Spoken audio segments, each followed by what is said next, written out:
Let's go live to Canberra now. Independent MP Zoe Daniel joins us. Zoe, thanks so much for your time. So let's first of all, we'll park Josh Frydenberg for just a moment and what's happening in Kooyong. But what happened over the weekend, do you think? Because it was very different from the federal campaign. It was different. And look, I think state elections are different from federal elections. You saw a huge amount of momentum, obviously, in the lead up to the federal poll, but you also need to remember, Laura, that I launched my campaign actually on the weekend just gone 12 months ago on the 27th of November, and the election wasn't contested until May. So it really was a 6-month burn to actually win the seat of Goldstein, and indeed the other Teal candidates launched at similar times. So we had a fairly long lead time to build that momentum, but I also think that there were bigger picture issues at play in the federal election, very much focusing on integrity, corruption, climate change, gender equality and those sorts of things. And they're quite different to the focus during the state election, a lot of which was on infrastructure, for example, and those sorts of issues. Yeah, and I guess the big difference here was that it was a Liberal government, in Scott Morrison being the Prime Minister, who had become a little bit toxic towards the end, you might say. And look, there was a lot of talk about the toxicity of Daniel Andrews as well, but that didn't seem to play out. Do you think, you know, the Labor-Liberal thing played a big part in why the Teals didn't actually pick up a seat? It's a different dynamic, as you've said. I mean, Scott Morrison and I think Barnaby Joyce too were a lightning rod for voters at the federal level. I do think that there was a level of dissatisfaction with state Labor and a degree of, well, maybe it's time, but also perhaps a level of doubt around the capability of the state Liberals. And you've seen the state Liberal Party hold in some of those seats reasonably positively. So it would appear that they haven't sort of lost a lot of their base, but they also haven't been able to drag enough people across to make substantial inroads.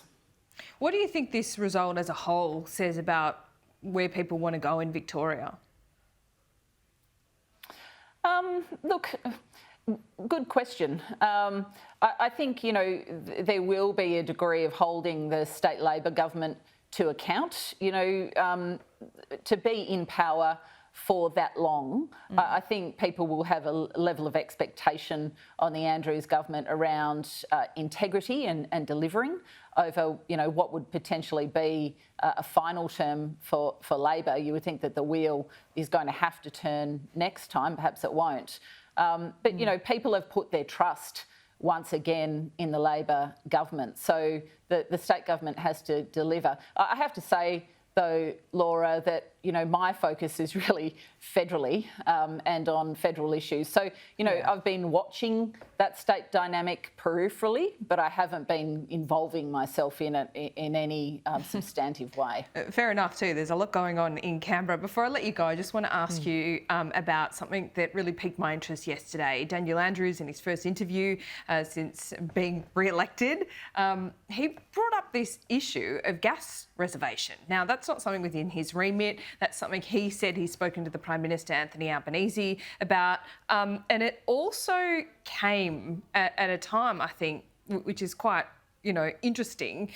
The government has promised to do something about gas prices, energy prices. Daniel Andrews from a state was really pushing renewables, asking for a gas reservation policy, but not actually exploring more gas. Is there something I'm missing here?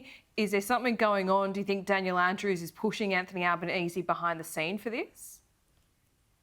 Well, I don't know, but I could guess, probably yes. And I think that you saw the Treasurer in Parliament here last week in Canberra intimate that there will be some action before Christmas. He was asked by Di Lee, the member for Fowler, who has a lot of low-income constituents, whether or when the government is going to act on energy prices, and he intimated that there would be action by the end of the year.